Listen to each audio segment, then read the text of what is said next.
Sebelum melanjutkan, jangan lupa subscribe dulu, terima kasih. Bab 423, tersentuh. Bagaimana itu mungkin? Rumah gua Jiuse benar-benar telah direbut. Ada formasi yang sangat kuat yang didirikan oleh kampku di luar Jiuse Cave Mansion. Pasti sangat sulit untuk menerobosnya bahkan jika beberapa penguasa bekerja sama. Para ahli yang berdiri dengan hormat terkejut ketika mereka mengetahui tentang formasi. Pria parubaya kekar berambut ungu itu melanjutkan, He Yun-chong, yang merupakan salah satu dari dua ahli tahap 3 yang menjaga rumah gua Jiuse, adalah mata-mata yang dikirim oleh Markis Darah Mengambang. Dialah yang bersekongkol dengan para ahli musuh dan membantu mereka merebut rumah gua itu. Dengan ini saya tetapkan bahwa He Yun-chong akan digolongkan sebagai target pembunuhan prioritas utama, dan bahwa setiap ahli di KAM yang memiliki hubungan dengannya akan diinterogasi secara menyeluruh. Siapapun yang ditemukan memiliki hubungan dekat dengannya akan segera dieksekusi. Pria parubaya kekar berambut ungu itu kembali berbicara setelah serangkaian perintah diberikan. Perkemahanku mengendalikan 101 rumah gua, di antaranya rumah gua Jiuse hanya menempati posisi kedua setelah 3 rumah gua Markis. Rumah gua yang begitu penting tidak boleh jatuh ke tangan Markis Darah Melayang. Kirim perintah untuk segera mengumpulkan sekelompok ahli, dan agar kelompok itu segera menuju ke Jiuse Cave Mansion dalam waktu sesingkat mungkin. Rebut kembali Jiuse Cave Mansion saat musuh belum mendapatkan pijakan yang kuat dan perbaiki formasi. Ya. Para ahli tahap 3 mengakui dengan sungguh-sungguh. Ngomong-ngomong, bukankah Deng Huo baru saja berangkat ke daerah dalam beberapa waktu lalu? Dia seharusnya sudah sampai di daerah luar sekarang. Kirim pesan kepadanya segera untuk pergi ke rumah gua Jiuse. Perebutan kembali tidak akan sulit dengan bantuannya. Dua bangsawan lainnya menganggukkan kepala. Mereka tampaknya sangat percaya pada Deng Huo, yang disebutkan oleh pria berambut ungu itu. Setelah perintah ini dijatuhkan, hanya dibutuhkan waktu setengah hari bagi sekelompok ahli untuk berkumpul dan berangkat. Karena keterbatasan waktu, para ahli hanya berteleportasi menggunakan mantra perjalanan ruang angkasa mereka dan dengan cepat mencapai area luar. Jian Wushuang dan rekan-rekannya masih melihat-lihat di dalam Jiuse Cave Mansion. Ada 3 tempat yang memiliki peluang di Jiuse Cave Mansion. He Yun-chong tentu saja sangat mengenal Jiuse Cave Mansion karena telah tinggal di sana begitu lama. Tempat-tempat ini dapat diklasifikasikan menjadi 2 jenis yang berbeda. Satu tempat dimaksudkan untuk pencerahan origin, sedangkan yang lainnya untuk SWOT Principle. Prinsip pedang. Raja Tulang, Sue Yang dan beberapa orang lainnya tidak dapat menahan diri untuk tidak melihat ke arah Jian Wushuang. Termasuk He Yun-chong, ada 7 ahli yang hadir. Namun, di antara mereka, hanya Jian Wushuang yang ahli dalam prinsip pedang. Jian Wushuang tanpa sadar menyentuh hidungnya sendiri akibat perhatian yang diterimanya. Pendekar, kau beruntung sekali. Raja Tulang tertawa. Jian Wushuang mengangkat alisnya. Mengenai 2 titik kesempatan untuk pencerahan origin, sebenarnya origin yang mana yang dimaksudkan? Bis bertanya. Asal api mengamuk dan asal petir, jawab He Yun-chong. Seketika ekspresi aneh muncul di beberapa wajah. Mereka yang telah mempraktikkan salah satu dari kedua origin ini tentu saja merasa gembira, sedangkan mereka yang belum pernah mempraktikkan salah satu origin hanya dapat tertawa getir.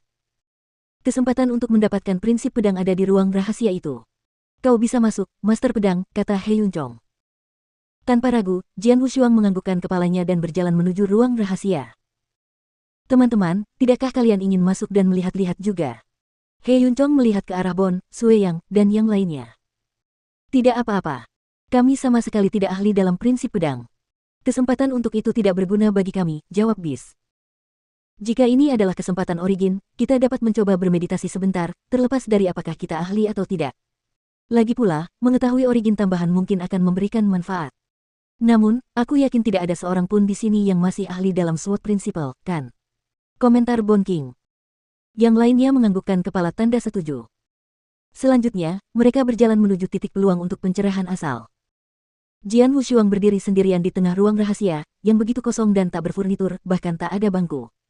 Satu-satunya benda di ruangan itu adalah lukisan raksasa yang digantung di dinding batu tepat di depan pendekar pedang itu.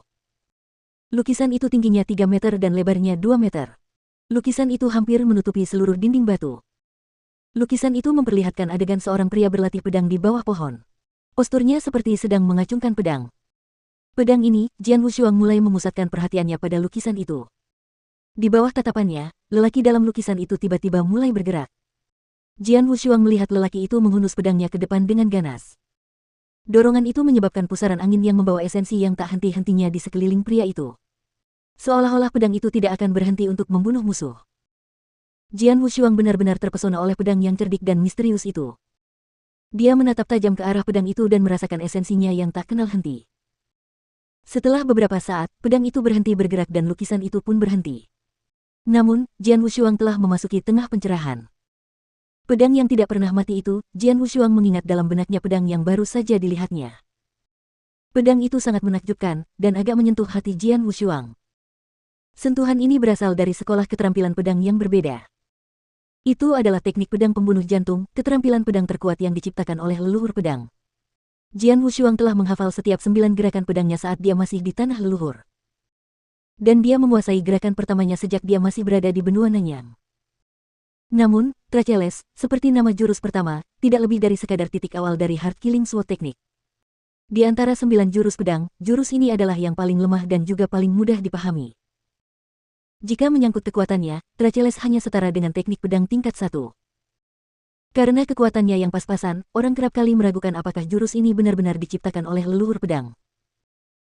Namun, pada kenyataannya, Jian Wushuang memahami bahwa jurus pertama dilakukan karena leluhur pedang khawatir bahwa jurus pedang, secara keseluruhan, akan terlalu mendalam dan sulit dipahami. Jurus ini dibuat khusus untuk menarik lebih banyak orang untuk berlatih jurus berikutnya. Tidak diragukan lagi bahwa Tracheles memiliki kekuatan yang biasa-biasa saja.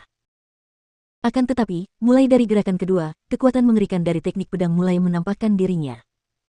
Jurus kedua pastinya hampir 10 kali lebih kuat daripada jurus pertama. Nama gerakan kedua adalah keputusasaan. Keputusasaan mengacu pada esensi yang tak kenal lelah yang mirip dengan, meskipun pendekatannya berbeda, esensi yang terlihat dalam lukisan. Inilah sebabnya mengapa Jian Wushuang merasakan kedutan di otaknya ketika dia melihat pedang yang tak pernah mati. Jangan pernah menyerah.